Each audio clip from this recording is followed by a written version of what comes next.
कच्चे तेल की कीमत में भारी गिरावट। पानी से भी सस्ता हुआ कच्चा तेल। गिरती कीमतों का भारत पर क्या असर? पूरी दुनिया को कोरोना से जंग की भारी कीमत चुकानी पड़ रही है। बंद कारोबार और गिरती अर्थव्यवस्था के बाद अब कच्चे तेल की कीमतें भी औंधे मुंह गिर गई हैं। स्थिति यह है कि कभी सोने के भाव बिकने वाले इस कच्चा तेल की कीमत इस वक्त पानी से भी कम है। हालांकि बावजूद इसके आखिर क्यों भारत में तेल की कीमतों में कोई खास फर्क देखने को नहीं मिला, इसके पीछे की वजह हम बताते हैं। दरअसल अमेरिकी benchmark crude West Texas intermediate यानी WTI की कीमतों में इतिहास की सबसे बड़ी गिरावट देखने को मिली।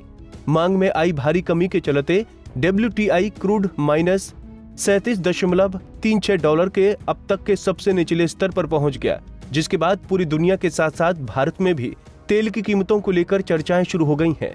भारत में भी लोग सोशल मीडिया पर सवाल करने लगे हैं कि जब इंटरनेशनल मार्केट में कच्चे तेल की कीमतें इतनी गिर गई हैं, तो भारत में दाम कम क्यों नहीं हो रहे।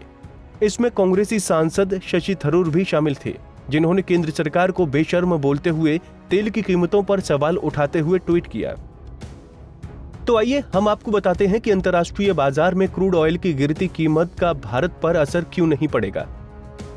दरअसल भारत में कच्चे तेल की जरूरतें ब्रेंट क्रूड ऑयल की सप्लाई पर निर्भर हैं, न कि WTI की। और अंतर्राष्ट्रीय बाजार में WTI की कीमत $0 से भी कम हो गई है, लेकिन ब्रेंट क्रूड के दाम अब भी $20 से ऊपर बने हुए हैं। इतना ही नहीं, WTI में भी ये गिरावट सिर्फ मई वायदा में दिखाई दी है। जून वायदा में अभी भी ये कीमत $20 प्रति बैरल से ऊपर है। लिहाजा भारत पर अमेरिकी क्रूड के नेगेटिव होने का कोई खास असर नहीं होगा।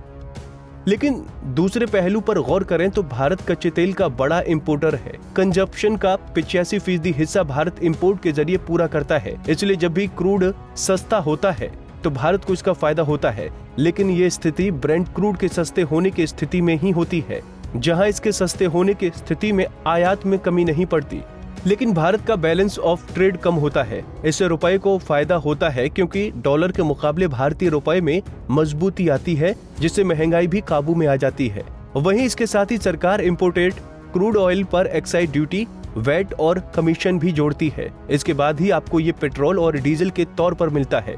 यही कारण है कि कच्चे तेल की कीमतों में गिरावट के बावजूद आम लोगों को पेट्रोल या डीजल की कीमतों में मामूली फायदा ही मिल रहा है। पंजाब केसरी टीवी के लिए प्राची उपाध्याय की रिपोर्ट। हमसे जुड़े रहने के लिए हमारे YouTube चैनल को सब्सक्राइब करें और नई वीडियो की नोटिफिकेशन के लिए बेल आइकॉन को दबाएं। अगर आप ये वीडियो Facebook पर देख रहे हैं तो लाइक जरूर करें और ज्यादा से ज्यादा शेयर करें। धन्यवाद।